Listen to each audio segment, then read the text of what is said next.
Naitwa Karama Kaila, katibu mwenezi wa ngome ya vijana ACT Wazalendo Taifa, naangalia Icon TV.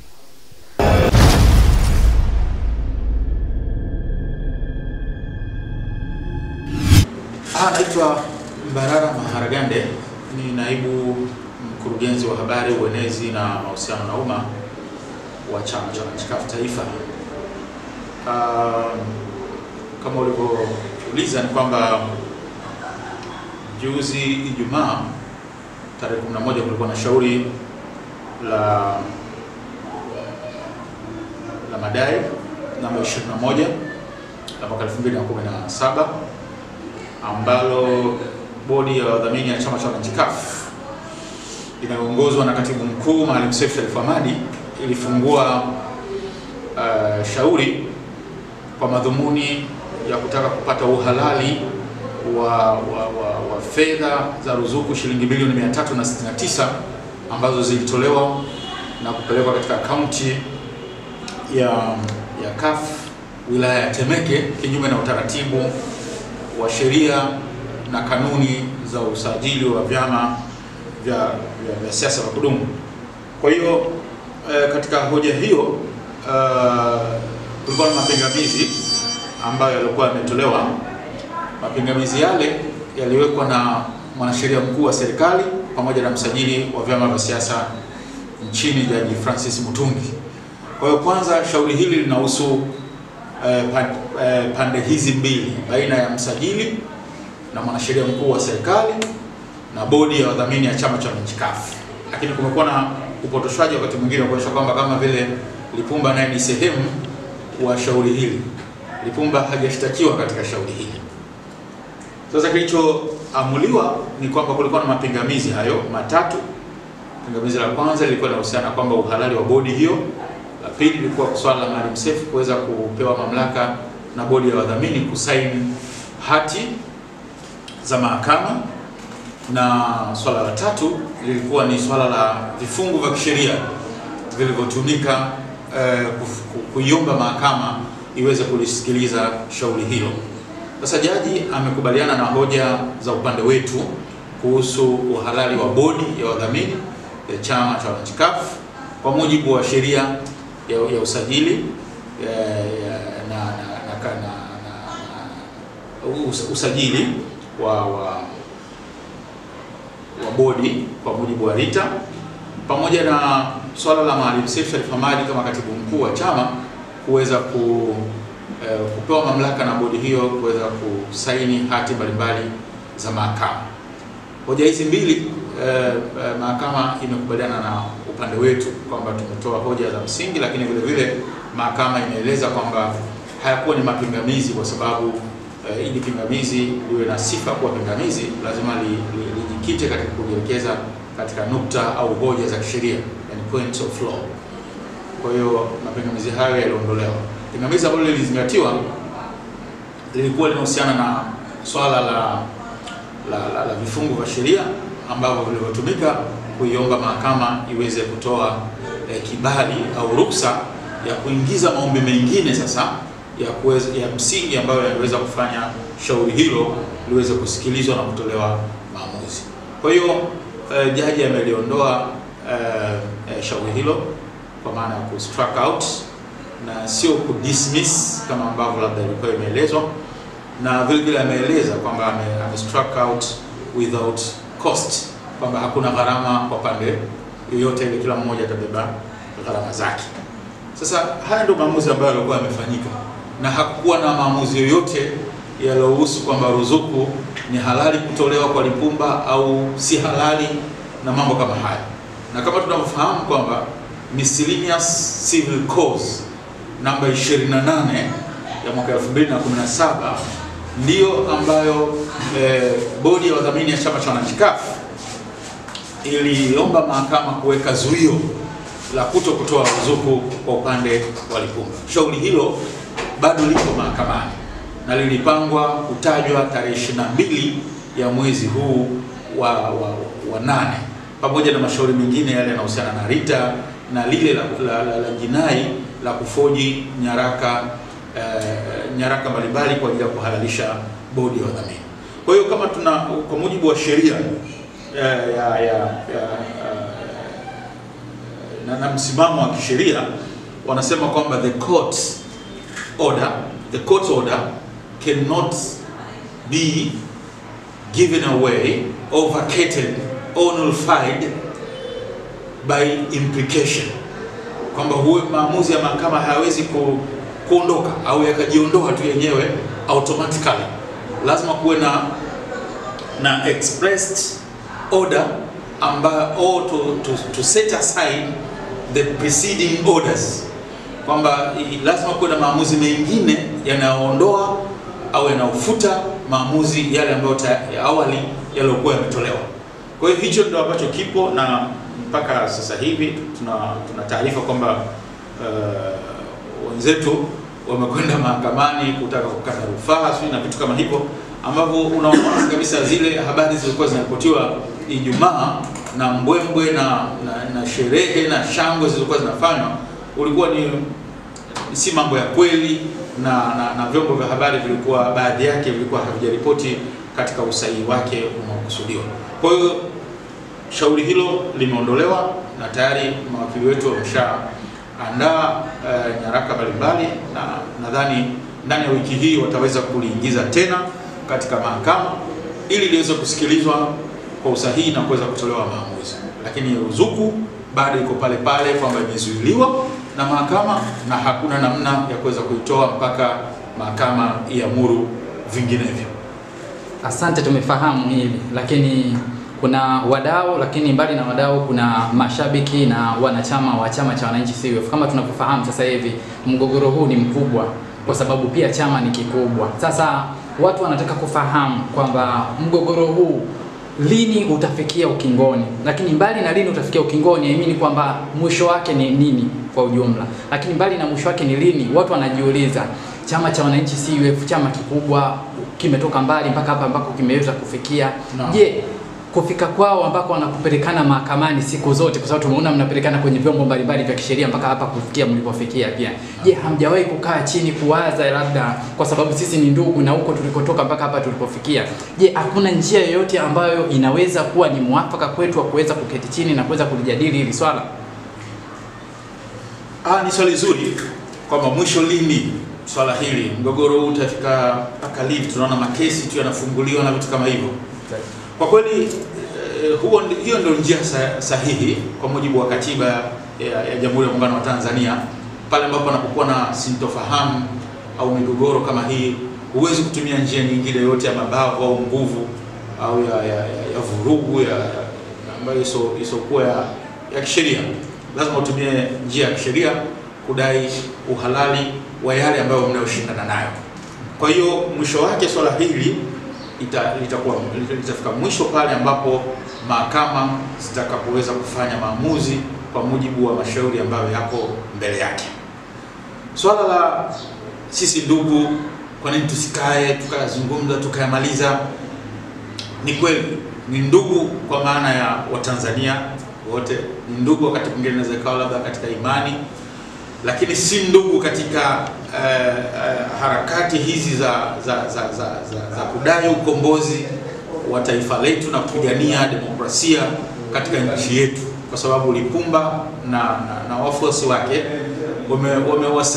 wamewasaliti wa Tanzania, na leo Lipumba anaungana na Chama cha Mapinduzi kuweza kuangamiza au kuupiga vita upinzani, na ushahidi uko mwingi kabisa.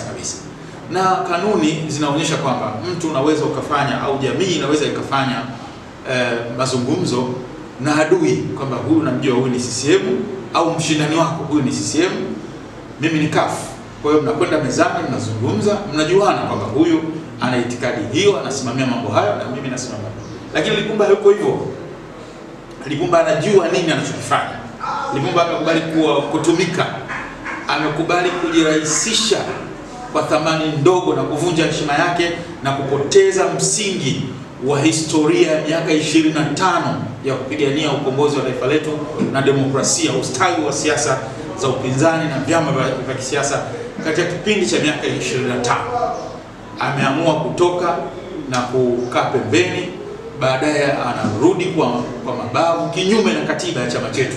Hakuna ibara yoyote ya katiba ya chama cha wananchi CUF inayotoa nafasi kwa Lipumba kuweza kurudi katika nafasi ya uwenyekiti. Ni vurugu tu ambazo zinazofanywa akishirikiana na Chama cha Mapinduzi. Kwa hiyo katika mazingira kama haya, huwezi kukaa na mtu ambaye alidhamiria kukihujumu chama, ameendelea kufanya kazi za kukihujumu chama. Juzi hapa tuko katika uchaguzi mdogo wa naibu meya wa manispaa ya Mikindani Mtwara.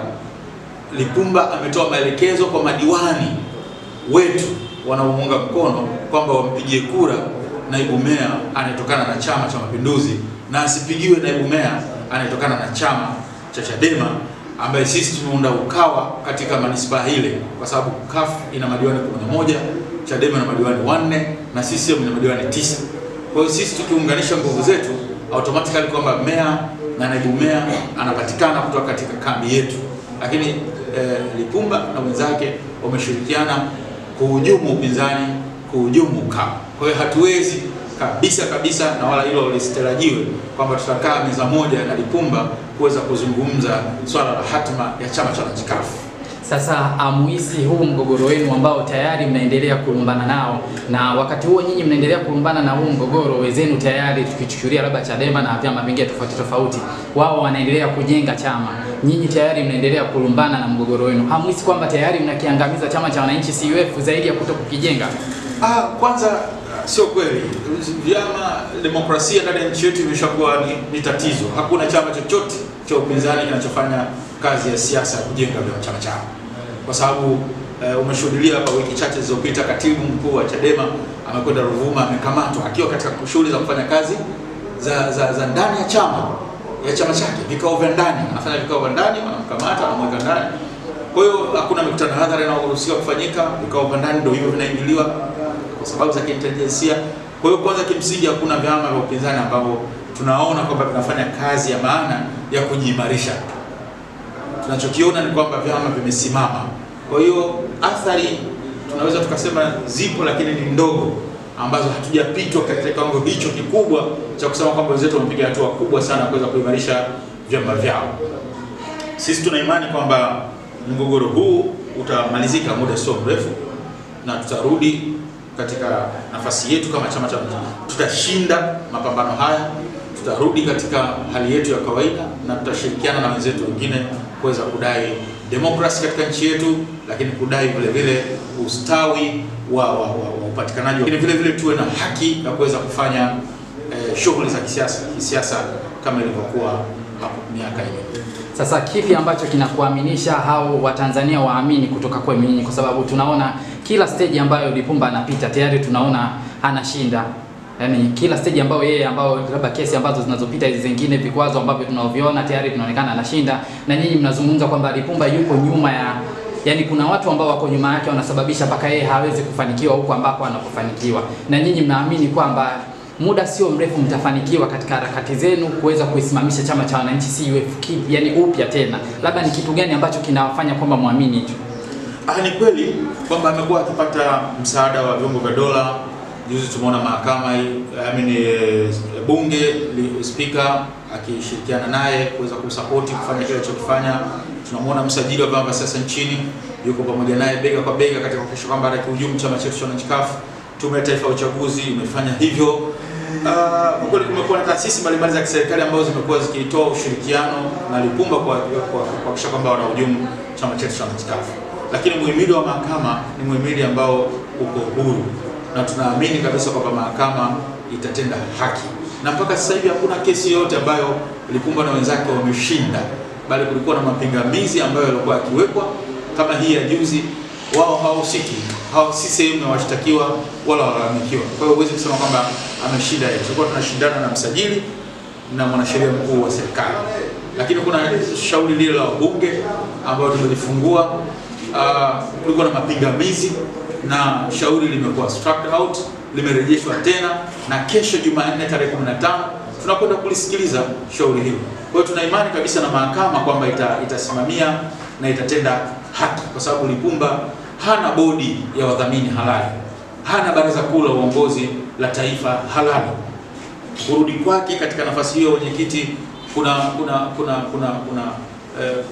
kumekuwa na ukiukwaji mkubwa wa katiba ya chama chetu, haimruhusu kuweza kurejea katika nafasi aliyokuwa nayo, kwa sababu mkutano mkuu wa taifa tarehe 21 mwezi wa 8 mwaka jana ulithibitisha kujiuzuru kwake. Kwa hiyo hakuna nafasi ya kumfanya Lipumba aweze kuendelea kuwepo katika chama cha wananchi CUF.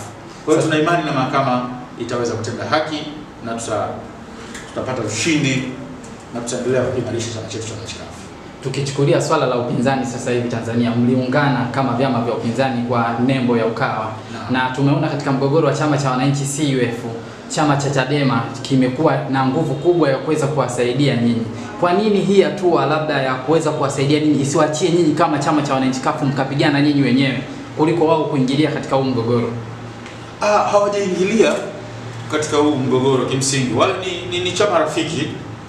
Kama tulivyosema, tulikuwa tunashirikiana katika katiba, baadaye tukashirikiana katika uchaguzi, lakini Lipumba amekuwa akitoa makauli za kuwashambulia, anamshambulia Lowassa, anamshambulia Sumaye, anamshambulia Mbowe, anashambulia Chadema kama chama, na anaonekana kwamba Chadema ni adui namba 1 kuliko CCM ambaye ameongoza nchi miaka 50 na amesababisha umaskini, maradhi, ujinga, ufisadi mkubwa ambao mpaka leo unaelezwa wa sekta za madini na maeneo mengine. Hali za maisha wa Tanzania zimekuwa ngumu, elimu imeharibika, hakuna huduma za afya zilizokuwa bora, miundombinu iko hovyo, hakuna maji katika maeneo mengi ya nchi yetu. Chama hiki cha Mapinduzi ndicho ambacho kimesababisha matatizo ya Tanzania. Lakini Lipumba na wenzake eti wanataka waaminishe wa Tanzania kwamba Chadema ni chama kibaya sana kuliko sisi. Kwa hiyo wale kama ni marafiki zetu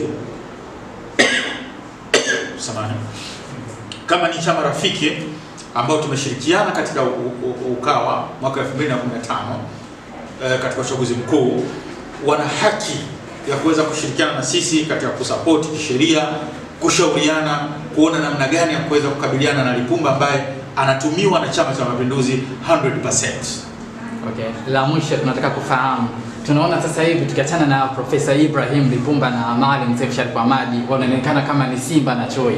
Na kwa upande wako tunaona kati ya wewe na Abdul Kambaya mnaonekana kama ni Simba na Choi. Je, tuna mgogoro unavyoendelea, je, tuna imani siku moja mnaweza mkaja mkakaa pamoja na mkazungumza kama tunavyoona leo ambapo wengine ambao walishawahi kugombana wanazungumza?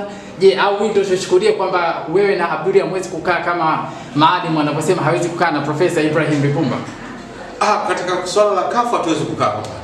Lakini kama kunywa chai, gahawa, naweza tukaitana, tukakaa, tukakutana, tukanywa chai, tukashiriki misiba, furaha, huzuni zikitokea basi. Lakini katika demokrasi, siasa ya ukombozi wa nchi yetu, wale ni watu ambao hawaaminiki na wameshaamua kujiuza, kutumika, na huwezi kukaa nao ukasema kwamba unakaa na mtu salama ambaye mnaweza mkapanga jambo la kuweza kuwasaidia Watanzania.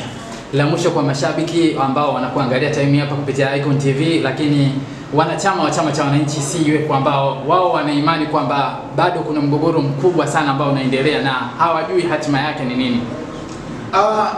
Sisi tunawaambia Watanzania kwamba kwanza ndani ya chama chetu cha wananchi CUF hakuna mgogoro, kwa sababu chama ni taasisi, chama sio mtu. Na unapozungumzia chama unazungumzia ngazi za maamuzi. Ndani ya chama chetu kuna baraza kuu la uongozi la taifa ambalo wajumbe wake kwa ujumla wake, kama wale wote ambao walikuwa wamesimamishwa na kufukuzwa wangekuwepo, wangekuwa jumla yake ni 63. Leo hii wajumbe 63, wajumbe 47 wote wako kitu kimoja, wanafanya kazi pamoja na wanahudhuria vikao vya baraza kuu. Kuna wajumbe 3 wamehama chama, mmoja amefariki. Kwa hiyo kuna wajumbe 11 tu kati ya wajumbe 47 ambao wako kitu kimoja. Sasa demokrasia hapo unaiona kwamba wachache wanapaswa kuwafuata waliokuwa wengi. Kwa hiyo huwezi kusema mgogoro wa wajumbe 47 wa baraza kuu la uongozi wa taifa dhidi ya wajumbe 11. Hapa hakuna mgogoro katika dhana hiyo. Katika mkutano mkuu wa taifa, wajumbe 700, wajumbe 216 wao ndio wanamtaka Lipumba. Wajumbe takribani 476 wao wanasema hapana, Lipumba amejiuzuru. Huwezi kusema mgogoro katika mazingira kama haya. Kutofautiana katika vyama, katika siasa, kushindana kwa hoja katika siasa ni mambo ya kawaida, lakini mwisho wa siku katika siasa mnafuata demokrasia ya wengi wape na wachache wasikilizwe. Kwa hiyo demokrasi imelazimisha kwamba waliokuwa wengi wamemkataa Profesa Lipumba na watu wake, na hakuna namna ya kusema kwamba kuna mgogoro. Hiki kinachoendelea ni kiini macho, ni kitu ambacho kimepandikizwa na msajili wa vyama vya siasa kwa maelekezo ya Chama cha Mapinduzi, na sisi tunaendelea kukabiliana nacho. Tutapambana nacho kisheria mwanzo mwisho mpaka tutahakikisha kwamba haki inapatikana na tunarudi katika msingi wa kuwatetea Watanzania wote ili tupate demokrasi katika nchi yetu, maendeleo katika nchi yetu na ukombozi ambao wa kiuchumi na wa kijamii kwa ujumla wake. Kwa habari za burudani, siasa na michezo, usisahau kusubscribe ili usipitwe na update.